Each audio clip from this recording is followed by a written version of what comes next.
I must have wasted too much time, because before I could reach the stairs, all the lights in the basement went out. Until that moment, I had never been down there with the lights off. I hadn't anticipated how dark it would be. It was fully pitch black down there, complete and utter darkness. I mistakenly assumed I knew my own house, so I kept moving toward the stairs, but I must have misjudged something, because I tripped and fell to the floor. By the time I got up, I was completely disoriented.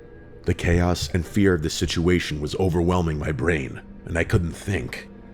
My phone was sitting on the counter upstairs, so it's not like I could just reach in my pocket and turn on the flashlight. I started screaming like a lunatic, thinking that might scare off whoever had broken into my house. But actually, that strategy must have energized them, because I started hearing screaming coming from the other side of the basement. It was terrifying.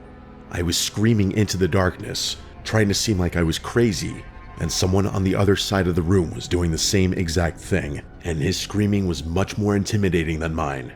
He legitimately sounded like a murderer.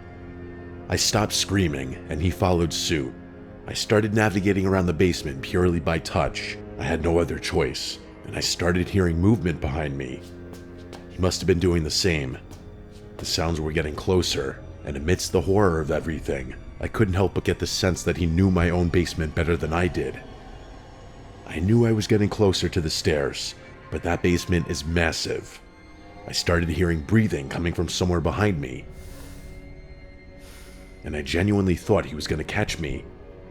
After what felt like an eternity, I felt the wooden base of the staircase. I grabbed the railing and started running up the stairs, but before I could even hit the second step, something grabbed my ankle and I lost my grip. My head struck the railing and I fell all the way down to the basement floor. I still couldn't see the guy, but he was dragging me away from the stairs with what genuinely felt like inhuman strength.